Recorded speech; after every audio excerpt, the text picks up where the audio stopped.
क्या बीजेपी और जेडीयू के बीच सब कुछ ठीक नहीं है? क्या कुछ मुद्दे ऐसे हैं जिसे लेकर बीजेपी और जेडीयू के नेताओं के लगातार सुर अलग अलग दिखते हैं?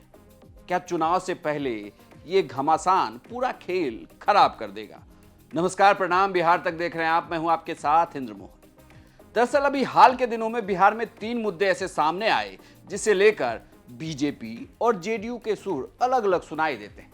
सबसे पहले अगर बात करें तो होली और रमजान में जो जुम्मे की नमाज है वो एक दिन में ही है। इसे लेकर जहां जेडीयू के नेता बचाव करते रहे तो वहीं बीजेपी के नेता छाती तान कर ये बोलते रहे कि भाई होली तो एक ही बार साल में आता है और जुम्मे की नमाज 52 बार। हरिभूषण ठाकुर बचौल लगातार ये बयान देते रहे, वहीं जेडीयू के नेता ने इसे व्यक्तिगत बयान माना। साल में 52 बार जुम्मा आता है और जुम्मे के दिन ही होली है। होली साल में एक बार आता है। रंग अबीर का उत्साह उमंग का ये त्योहार है। अगर मुस्लिम बंधुओं का करेजा बड़ा हो तो घर से बाहर निकले। अगर रंग अबीर लग भी जाए तो बुरा नहीं माने, नहीं तो उस दिन परहेज करें, घर पर ही वो अपना उत्सव मना ले। उनको नमाज पढ़ना है, नमाज भी पढ़े, जिनको होली मनाना है होली भी मनाए, सबको अलग अलग तरीके से। लेकिन कैसे देखते हैं अपने गठबंधन के विधायक का ऐसा बयान? वो राय दे रहे हैं, व्यक्तिगत राय है, क्या राय है उनसे पूछिए, हम तो यही जानते हैं जो आपको बताया। ये महज एक मुद्दा था। ये बात आगे तब बढ़ गई जब दरभंगा में मेयर अंजुम आरा ने, वो जेडीयू पार्टी ज्वाइन भी कर चुके हैं, आपको बता दें कि उन्होंने ये कह दिया कि भाई जुम्मे की नमाज का समय नहीं बदलेगा, बल्कि उस दौरान होली पे ब्रेक लगाया जाए। यह जब बयान आया तो उसके बाद जेडीयू ने इस बयान का खंडन भी किया और फिर अपने बयान से अंजुम आरा पलट भी गई। लेकिन इस बयान को लेकर जेडीयू भी घिर गई थी। 12:30 से 2 बजे के बीच में थोड़ा होली को रोका जाए, मतलब बीच में 2 घंटा का ब्रेक होना चाहिए, क्योंकि देखिए जुम्मा का टाइम तो जो है आगे जा नहीं सकता है। इसीलिए जैसे हम लोग भी जो है रमजान में अगर मुहर्रम पड़ गया है तो हम लोग ने टाइम टेबल थोड़ा चेंज किया है। बस सभी लोग से आग्रह यही रहेगा कि 12:30 से 2 बजे के बीच थोड़ा सा होली का कार्यक्रम जो है मस्जिद और जहाँ पे नमाज पढ़ने जाते हैं लोग उससे थोड़ा दूरी बना के अपना, ये आपने अपना सुझाव रखा है? जी बिल्कुल। दरभंगा की मेयर ने ऐसी कोई बात नहीं कही। उन्होंने केवल और केवल एक बात कही कि मस्जिद के पास पुलिस फोर्स और मजिस्ट्रेट की तैनाती की जाए। जिला प्रशासन बिल्कुल मुस्तैद है, राज्य सरकार संवेदनशील है, राज्य मुख्यालय कार्यरत है और पहले भी किसी की हिमाकत नहीं हुई है कि माननीय नीतीश कुमार जी के कार्यकाल में कोई सामाजिक और सांप्रदायिक सौहार्द बिगाड़ दे।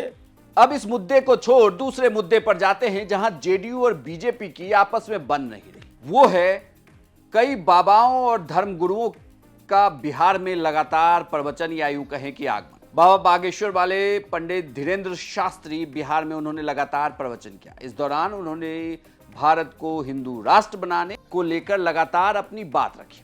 इसके बाद बीजेपी के विधायक हरिभूषण ठाकुर बचौल ने बिहार को भी हिंदू राज्य बनाने की बात कह दी।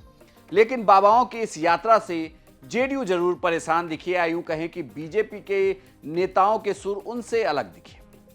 बीजेपी के नेता जहां लगातार बाबा बागेश्वर की यात्रा को एक आम यात्रा की तरह देख रहे थे, या यूं कहें कि बिहार में बाबा लगातार अब आ रहे हैं, तो वहीं जेडीयू ये बार बार कह रही थी कि बिहार में कभी भी नीतीश कुमार ने माहौल बदलने नहीं दिया या बिगड़ने नहीं दिया। ऐसे में कोई भी आता है, प्रवचन करता है तो वो करे। ये तो दूसरा मुद्दा था। एक और मुद्दा है जो महाराष्ट्र की सियासत से चलकर बिहार तक पहुंचा और यहां भी सुर अलग अलग दिखे।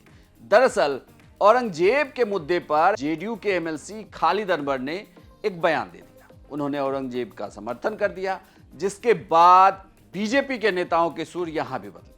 कुछ ने तो ये तक कह दिया कि भाई ने पाकिस्तान जाना चाहिए। कि औरंगजेब एक अच्छा शासक था और उनको जिस तरह से जालिम बताया जाता है उतना जालिम नहीं था, बल्कि एक लॉबी है जो उनको जालिम बताने की कोशिश कर रही है। तो ये थ्रू आउट एक एकेडमिक डिस्कशन है, ये पार्लियामेंट के फ्लोर पे डिस्कशन नहीं हो सकता और किसी जो है ना पॉलिटिकल जलसे में नहीं हो सकता।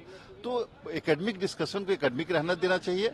और औरंगजेब के बारे में इस तरह का दुष्प्रचार करके कोई पॉलिटिकल पार्टी क्या हासिल करना चाहती मुझे नहीं समझ में आता। एक राजा था जो चला गया आप राजा हैं, हम राजा हैं, हमको बताना है कि हम देश को क्या देने जा रहे हैं। आप इस तरह का माने डिस्कशन नहीं होना चाहिए। औरंगजेब एक क्रूर शासक था जिसने अपने पिता को कैद कर दिया था, लाखों लाख हिंदुओं का नरसंहार किया था, जिसने अपने भाई का सर काट करके पूरे दिल्ली के सड़कों पर शासन और सत्ता के लिए घुमाया था, जो अपने पिता को पानी के लिए भी तरपा दिया था।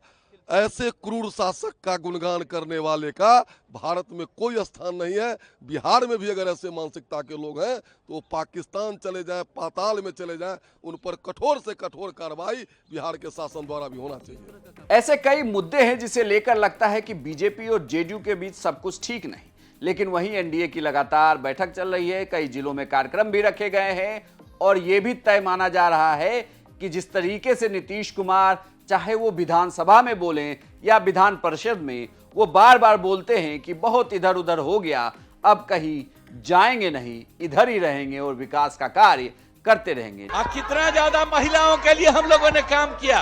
अरे 50% आपको मालूम है, जब हम लोगों ने प्रचार किया 50% महिलाओं के लिए, कितना ज्यादा महिलाओं के लिए हुआ।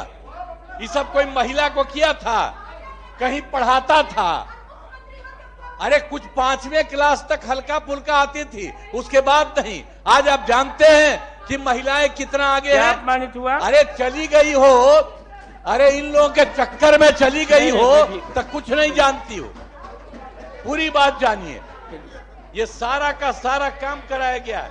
अब हम एक बात कर देंगे, अब पहले जैसे कर दिया जाता था, अब हम एक रोज जो हम लोग आए 5 में, अब पहले क्या गड़बड़ था, 5 से 10 में क्या किया, 10 से 15 क्या किया, और उसके बाद 20 तक क्या काम किया, बीच में तो ले लिए थे, बेमतलब का बात था। जब कोई काम नहीं करता था हटाए।